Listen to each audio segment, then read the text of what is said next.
by 120, if this is the penetration value, then what does it mean? It means the penetration is of 10 to 12 mm, because we are representing the values in 1/10 of mm. हम जो values represent कर रहे हैं वो 1/10 of mm में represent करते हैं. Again this is an objective question.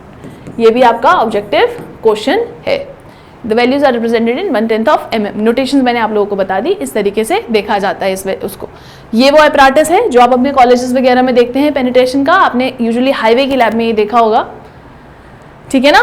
तो आपको पहला वाला पॉइंट क्लियर हो गया होगा. It measures the hardness and softness of bitumen by measuring the depth in 10th of a millimeter to which a standard loaded needle will penetrate vertically in 5 seconds. तो time कितना रहता है? 5 seconds का रहता है. It is very important. Next, the test should be conducted at a specific temperature of 25 degree Celsius. Again temperature is very important. वो कभी भी पूछ सकता है.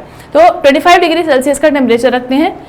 अब हम इसमें देखते हैं कि निडल कितना दूर तक चला गया. वही तो हमने अभी आगे ऑलरेडी देख ही लिया है. वही हमने आगे देख लिया है. तो वही बोल रहा था, test consist of determining how far a standard steel needle will penetrate vertically into the binder under standard conditions of temperature, load and time. ठीक है. इन हॉट क्लाइमेट्स, जैसे कि मैंने आप लोगों को बताया, अगर जहाँ पे गर्म टेम्परेचर रहता है वहाँ पे आप ऐसा विटामिन देंगे जो कि कंपेरेटिवली क्या हो, हाई टेम्परेचर्स को झेलने वाला हो, या उसकी पेनिट्रेशन वैल्यू कंपेरेटिवली क्या हो, लो हो, है ना. तो in hot climates a lower penetration grade is preferred. ये बहुत इंपॉर्टेंट है क्योंकि ये आपको रीजन असर्शन में पूछ लेता है. ठीक है ना. तो वहाँ उन स्टेटमेंट्स के लिए आपको रेडी रहना चाहिए. तो this is what penetration test all about is. जितना आपको जानना चाहिए आपको उतनी चीज़ें यहाँ पे मिल जाएंगी. ठीक है. नेक्स्ट इज, अगेन ये मैंने आपको ऑलरेडी दिखा दिया है. Next is ductility test. अब अगेन अगर आप डक्टिलिटी की डेफिनेशन देखते हैं तो डक्टिलिटी क्या होता है? Ability of a material to drawn into a thin wire. वही डक्टिलिटी होता है. कितना खिंच पा रहा है वो, है ना. तो वही आपका डक्टिलिटी हो जाता है. अब यहाँ पर क्या होता है? Ductility again it's a property of vitamin, जिससे कि आपको पता चलता है कि आप उसको कितना खींच सकते हैं. कितना खींच सकते हैं. खींच सकते हैं मतलब क्या? कितना उसको इलोंगेट कर सकते हैं. वही देखो लिखा है, it is the property of vitamin that permitted to undergo great deformation और इलोंगेशन. तो एक तरीके की विटामिन की प्रॉपर्टी है जो बता रही है कि विटामिन कितना ज्यादा स्ट्रेच हो सकता है या खिंच सकता है. ठीक है ना. It is defined as a distance in centimetre to which a standard sample or bracket of a material will be elongated without breaking. देखिए मैं दिखाती हूँ उसका मतलब क्या है. ये बेसिकली आपको वो डिस्टेंस बता रहा है जिस डिस्टेंस तक आप विटामिन को मैक्सिमम खींच सकते हो. वो डिस्टेंस, जिस डिस्टेंस तक विटामिन मैक्सिमम खींचा जा सकता है बाय द apparatus, जब तक कि वो ब्रेक ना हो. ब्रेक होने से पहले तक जो पर्टिकुलर जितना आपने उसको मैक्सिमम खींचा वही आपकी क्या है? डक्टिलिटी वैल्यू है. आप यहाँ पे देखेंगे ये आपका सैंपल था, ये apparatus में लगा दिया था आपने उसको. जब खींचना स्टार्ट हुआ तो ये वो एंड पॉइंट था.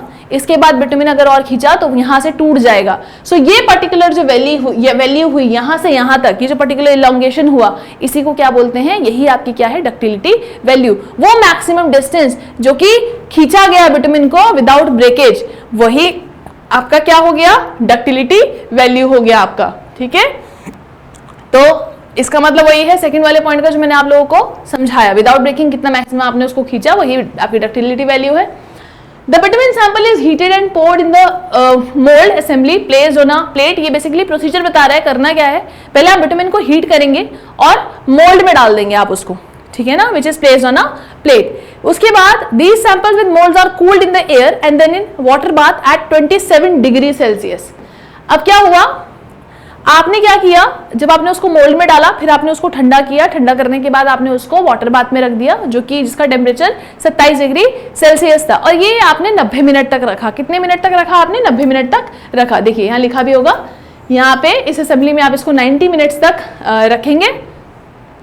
फिर उसके बाद आप क्या करेंगे?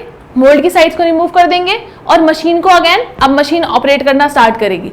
और आप क्या करेंगे? वो डिस्टेंस को मेजर करेंगे जिसमें कि क्या हुआ? विदाउट ब्रेकेज वो कितना मैक्सिमम वो हो गया. The distance up to the point of breaking of thread is the ductility value. जैसे कि मैंने आप लोगों को बताया कितना मैक्सिमम वो खिंच गया without breaking that particular bitumen, वही आपकी क्या होती है? Ductility value. तो वही वैल्यू आप मेजर कर लेंगे, कितना मैक्सिमम खींचा गया विदाउट ब्रेकेज. ठीक है ना. वही आपकी डक्टिलिटी की वैल्यू हो जाएगी. ये अगेन ये ऑब्जेक्टिव क्वेश्चन है. The minimum ductility value of 75 centimeter has been specified by the Bureau of Indian Standards (BIS). ठीक है ना.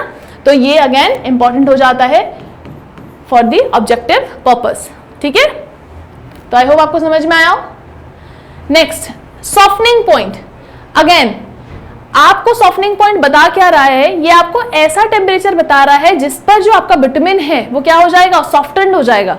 क्या हो जाएगा, वो टेम्परेचर जानना है बेसिकली हमें जिस पे आपका बिटुमिन क्या हो जा रहा है, सॉफ्ट हो जा रहा है। तो वही आपका क्या हो जाएगा, अगेन सॉफ्टनिंग पॉइंट हो जाएगा। जो एपराटस यूज होता है वो होता है रिंग एंड बॉल एपराटस। कौन सा, रिंग एंड बॉल एपराटस आप यूज करते हो। Very very important, very very important, क्योंकि ऑब्जेक्टिव में पूछा जाता है। ठीक है ना। होता क्या है, अब देखिए मैं दिखाती हूं आपको इमेज। ये देखिए, ये आपका वो रिंग एंड बॉल एपराटस है जो आप लोगों ने कॉलेज में देखा होगा। This is your ring and ball apparatus, this is very very important. यहाँ पे अगर आप देखेंगे ये जो पर्टिकुलर सिनेरियो है, ये हो क्या रहा है, ये ब्रास रिंग्स हैं। ब्रास रिंग्स के अंदर ऊपर हमने बेसिकली क्या रखा है, बिटुमिन रखा है, बिटुमिन रखा है। अब ये टेम्परेचर यहाँ था, है ना। अब टेम्परेचर बढ़ाना शुरू किया हमने, क्या किया, टेम्परेचर बढ़ाना शुरू किया। नीचे ये प्लेट लगाई हुई है, नीचे क्या है, ये अगेन ब्रास प्लेट है हमारे पास। हमने ऊपर जो ये बिटुमिन रखा हुआ है, जब हम टेम्परेचर बढ़ाएंगे, है ना, तो टेम्परेचर बढ़ने, जब टेम्परेचर इस लेवल का हो जाएगा कि बिटुमिन इस पर्टिकुलर यहां से इस प्लेट को टच कर लेगा, जैसे यहां पे कर रहा है, देखो बिटुमिन ने नीचे वाली इस प्लेट को टच कर लिया ना। जिस टेम्परेचर पे ऐसा हो कि वो बिटुमिन नीचे वाली प्लेट को टच कर गया, उस टेम्परेचर को आपने नोट डाउन कर लेना है। वही आपका क्या हो जाता है, सॉफ्टनिंग पॉइंट हो जाता है। वही आपका क्या हो जाता है, सॉफ्टनिंग पॉइंट हो जाता है। ये देखिए, ये वो एपराटस है जो आप देखते हो, क्योंकि बिटुमिन जो आप प्लेस करते हो उस पर लोड भी रखते हो ऊपर। तो ये बॉल्स एज अ लोड रखी हुई है हमने उसके ऊपर, ये बॉल्स रखी जाती हैं। सैंपल रखा, सैंपल के ऊपर बॉल्स रखी गई, ठीक है ना, और टेम्परेचर बढ़ाना शुरू किया गया। फिर टेम्परेचर बढ़ाएंगे तो फिर क्या हो जाएगा, बिटुमिन अगेन सॉफ्ट होगा और नीचे की प्लेट को टच कर लेगा। जिस टेम्परेचर पे वो नीचे की प्लेट को टच करेगा वो आप नोट डाउन कर लेंगे, वही बिटुमिन का सॉफ्टनिंग पॉइंट आपका हो जाएगा। देखिए, तो a brass ring containing test sample of vitamin is suspended in liquid like water or glycerin at a given temperature। ठीक है ना। ये पर्टिकुलर जो रिंग्स हैं, अब जो ये आपकी मर्जी है, जो लिक्विड या तो वाटर लो या ग्लिसरीन, वो आपकी मर्जी है। ठीक है ना। वो यही बोल रहा है कि brass ring which is containing the test sample of vitamin is suspended in liquid like water और glycerine at a given temperature and steel ball is placed upon the vitamin sample, जैसे कि मैंने आपको पीछे दिखाया था। And the liquid medium is heated at the rate of 5 degree Celsius per minute. तो प्रत्येक मिनट 5 डिग्री सेल्सियस की दर से टेम्परेचर आपका क्या हो रहा है, मतलब उसको हीट कर रहे हैं इस रेट पे। ठीक है ना। फिर टेम्परेचर को नोट कर लेंगे। When the bitumen is softened and touches the metal plate which is at a specified distance below. Generally, higher softening point indicates lower temperature susceptibility. देखिए, higher softening point आएगा, ठीक है ना। Generally, higher softening point indicates lower temperature susceptibility and is preferred in hot climates. अगर softening point higher आ रहा है, इसका मतलब क्या है कि भैया आप इसको कहाँ यूज कर सकते हो, आप इसको हॉट वेदर्स में यूज में लेकर आ सकते हो, क्योंकि हमें यही तो चाहिए ना हॉट वेदर में कि भैया ज्यादा टेम्परेचर होता है तो ऐसा ना हो कि वो सॉफ्ट हो जाए पहले ही। हायर सॉफ्टनिंग पॉइंट है तो मतलब वो तो यही बता रहे हैं कि भैया ज्यादा टेम्परेचर पे, बहुत ज्यादा टेम्परेचर हो जाएगा तभी सॉफ्ट होगा, नहीं तो कम टेम्परेचर पे इतना सॉफ्ट नहीं होगा। तो हायर सॉफ्टनिंग पॉइंट होगा तो आप वो कहाँ यूज कर सकते हैं, हॉट क्लाइमेट्स में यूज कर सकते हैं। ये बहुत इंपॉर्टेंट है ऑब्जेक्टिव पर्पज के लिए। ठीक है, this is your एपराटस।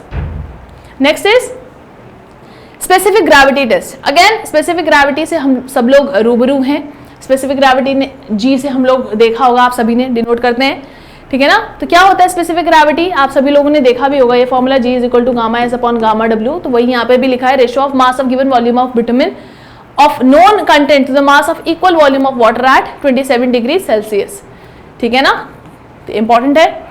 The specific gravity can be measured using either the pycnometer or preparing a cube specimen of vitamin in semi-solid or solid state। जो यहाँ पे important है वो क्या, मोस्ट इंपॉर्टेंट है वो है ये, वो पूछ लेता है डायरेक्टली कि स्पेसिफिक ग्रेविटी विटामिन की कितनी होती है। तो 0.972 1.02, ये वैल्यू बिल्कुल गांड बांध के रख लो, बिल्कुल ठीक है, कोई भी वैल्यू बताए, ठीक है ना। यहाँ चैलेंज मत करना, ये गलत है, बिल्कुल सही वैल्यू है, चेक्ड वैल्यूज है। कितने आयोग के आंसर में पूछा गया है, सब में इसी वैल्यू को सही माना गया है, गांड बांध के रख लो, this is the right value for specific gravity of vitamin. ठीक है ना, 0.972 1.02।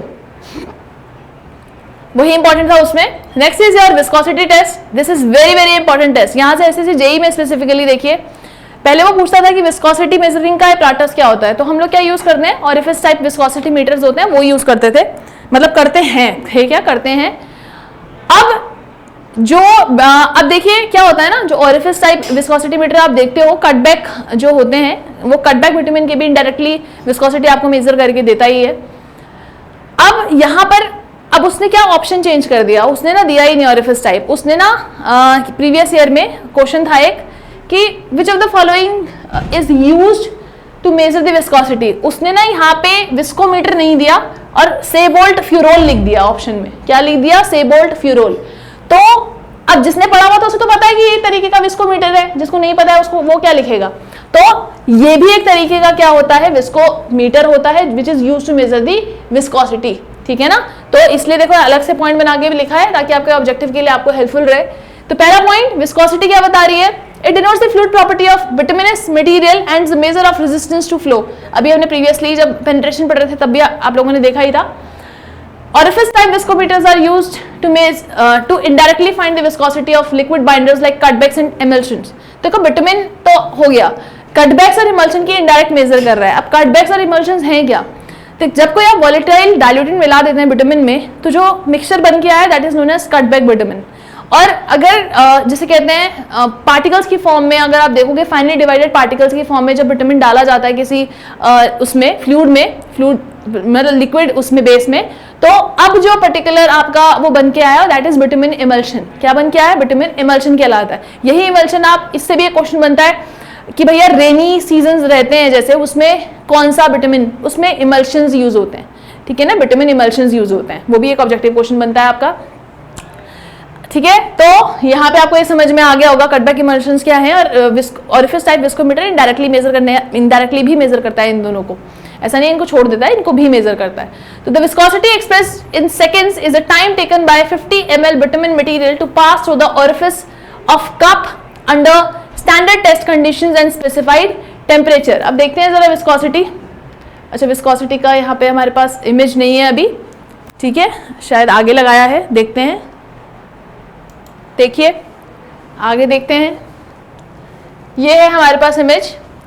अब बेसिकली हमें वो टाइम विस्कोसिटी मेजर करने के लिए यहाँ पे हमें वो टाइम देखना होता है इस ऑरिफिस टाइप विस्कोमीटर में, जिस टाइम पे ये पर्टिकुलर कप, ये 50 ml बिटुमिन है, कितना है 50 ml ऑफ बिटुमिन हमने भरा था, कितने टाइम में ये पूरा इस मतलब ये ऊपर वाला कंटेनर खाली हो गया और आपका जिसे कहते हैं ये जो 50 cc का फ्लास्क है ना यहाँ पे, तो यहाँ पे कितने टाइम में वो ऊपर से यहाँ क्या हो गया, नीचे आ गया, तो वो टाइम आपको मेजर कर लेना है। वो टाइम आपको क्या कर लेना है, मेजर कर लेना है। मान लीजिए हमने 50 ml भरा था और 50 ml जो ये नीचे पर्टिकुलर 50 cc के फ्लास्क लगा रखे हैं, वहां पे जब जितने टाइम में कलेक्ट हो गया वही टाइम आपको नोट कर लेना है, और वही जिसे कहते हैं आपको क्या मिल जाएगी, आपको वहां से अपनी विस्कोसिटी मिल जाएगी, ठीक है। सेबोल्ट फ्यूरोल भी आपका किसमें जिसे कहते हैं यूज होता है, it is also use to find the viscosity of bitumen. और कटबैक की मेजर की जाती है, जो ऑरिफिस का डाया रहता है ना, ये लगभग आपको 3 से 10 mm का मिलता है। तो यहाँ पे देखिए अगर 4 mm की आप ऑरिफिस यूज कर रहे हैं एट 25 डिग्री सेल्सियस, उससे भी मेजर हो सकता है, और अगर 10 mm की यूज कर रहे हो तो 25 और 40 डिग्री सेल्सियस पे वहां पे भी उसको यूज मतलब उससे भी निकाल सकते हो आप लोग, ठीक है ना। अब एक क्वेश्चन आता है, the grading of bitumen is done on the basis of, तो ग्रेडिंग हमेशा किसके बेसिस पे डन की जाती है, it is done on the basis of viscosity, it is done on the basis of viscosity, ठीक है।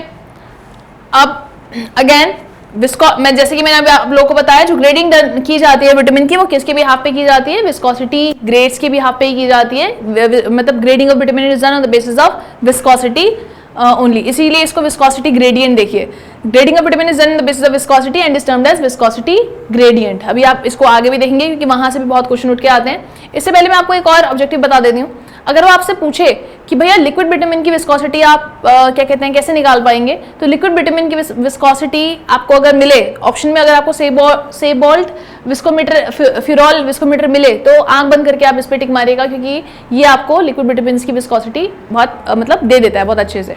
और जैसे कहते हैं, अगर आपको पूछे कि भैया जो ये ऑरिफिस टाइप विस्कोमीटर होते हैं तो ये आपको क्या प्रोवाइड करते हैं इस तरीके से, क्योंकि पहले भी क्वेश्चन पूछा गया है, orifice type viscometer is used to find what, क्या निकालने के काम आता है? डेफिनेटली आप बोलेंगे विस्कोसिटी, विस्कोसिटी निकालने को काम आ रहा है, बिल्कुल, लेकिन ये एक्चुअल में ये विस्कोसिटी नहीं देता है, ये कोफिशिएंट ऑफ विस्कोसिटी देता है। तो आंसर अगर स्पेसिफिकली कोफिशिएंट ऑफ विस्कोसिटी लिखा हो तो go with that instead of viscosity. खाली विस्कोसिटी है तो आप विस्कोसिटी पे जाइए, पर अगर कोफिशिएंट ऑफ विस्कोसिटी वहां पर लिखा हुआ है तो ये coefficient of viscosity of fluid देता है, तो आप वो वाले ऑप्शन आपका ज्यादा रिलेवेंट रहेगा।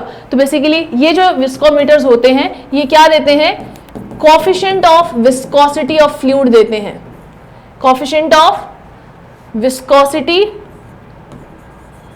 ऑफ फ्लूइड दे रहे हैं, ठीक है ना। तो क्योंकि विस्कोसिटी मतलब इन टर्म्स ऑफ, जैसे कहते हैं सेकंड्स ऑफ कप दिया जाता है, कितना मटेरियल भरा था और कितने टाइम में वो निकल गया, तो सेकंड्स में आपकी वो वैल्यू आ रही होती है। एक्चुअल में कोफिशिएंट ऑफ विस्कोसिटी ही दे रहे हैं।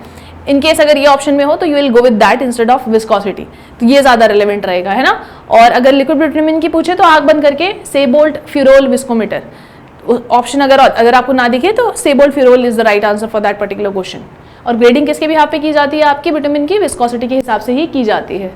ये है आपका पर्टिकुलर विस्कोसिटी ग्रेड्स जो आप जनरल देखते हैं। यहीं से आपको एक ऑब्जेक्टिव बूस्टर भी मिलेगा, जो कि जिसका आंसर अगर आप देंगे तो आपके एग्जाम्स के लिए बहुत जिसे कहते हैं अच्छा रहेगा, क्योंकि याद रहता है अपना दिया हुआ आंसर। देखिए यहाँ पे ये विस्कोसिटी ग्रेड लिखे हैं, विस्कोसिटी ग्रेड 10, 20, 30, 40, है ना। ये जो 800, 1600, 2400, 3200 है, ये बेसिकली आपकी विस्कोसिटी है इनकी। क्या है? Viscosity in terms of poised, ठीक है ना, विस्कोसिटी है in terms of poised. Sometimes वो क्या देता है, वो बोलता है कि विस्कोसिटी ग्रेड 30 के लिए आपकी विस्कोसिटी कितनी होती है। तो अब आप बोलोगे मैम इतनी सारी वैल्यू याद कैसे करनी है? याद करने का एक बहुत सिंपल तरीका है, यहाँ पे VG10, VG20, VG30 and VG40, बहुत ईजी तरीका है इनकी विस्कोसिटी निकालने का। मल्टीप्लाई बाय 80, जो भी वैल्यू दे रखी है, अगर 10 है तो 10 को 80 से मल्टीप्लाई करो, कितना आता है? 800, तो वो उसकी विस्कोसिटी हो जाएगी इन पॉइस। अगेन 20 है तो इसको 20 × 80 कर लो, ये शॉर्टकट है इसको याद रखने का, है ना। तो यहाँ पे अगेन 1600 इसकी वैल्यू हो जाएगी विस्कोसिटी की। 30 है तो 30 × 80 कर लो, इसकी वैल्यू अगेन कितनी हो जाएगी? 2400। और अगर 40 है तो 40 × 80 कर लो, तो कितनी हो जाएगी? 3200। तो ये इनकी विस्कोसिटीज हो जाएगी, शॉर्टकट है याद करने का, विस्कोसिटीज हो जाएंगी किसकी? पॉइस में, उस पर्टिकुलर ग्रेड के लिए। अब ऑब्जेक्टिव बूस्टर क्या है?